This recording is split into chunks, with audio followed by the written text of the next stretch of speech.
নমস্কার বন্ধুরা, স্বপ্নপূরণের আরও একটি নতুন ভিডিওতে সকলকে স্বাগতম। আমি প্রিয়াঙ্কা চলে এসেছি তোমাদের সামনে আরও একটি নতুন ভিডিও। গাছ থেকে আম পেড়ে খাওয়ার মজা বেশ আলাদা, একদম অন্যরকম। বাজার থেকে যতই আম আমরা কিনে খাই না কেন, গাছ থেকে পেড়ে আম খেতে বেশ ভালোই লাগে, তাও যদি হয় গাছ পাকা।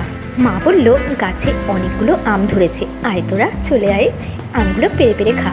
আর আমিও তেমনি সোজা চলে গেলাম মায়ের কাছে আম পাড়তে। কি বেশ ভালো লাগছিল, কি বলবো। এই যে ময়ূখের অবস্থা দেখুন, ময়ূর ছাদে উঠে গেছে আম পাড়তে, আর আমগুলো ছাদ বরাবর বেশ সুন্দরভাবে ঝুলছে।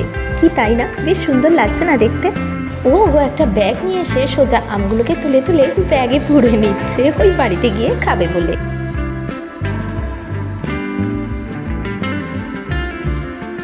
আমাদের বাড়ির বাগানের পিছন দিকটায় মা বেশ অনেকগুলো গাছই বসিয়েছিল।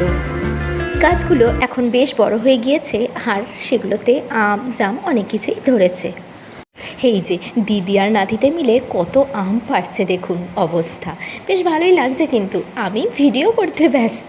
ওরা এদিকে টপাটপ বেশ অনেকগুলো আমি ঢুকিয়ে নিয়েছে ব্যাগে। তো এই আম পাড়ার ভিডিওটা কেমন লাগলো তা কমেন্ট করতে কিন্তু ভুলবে না।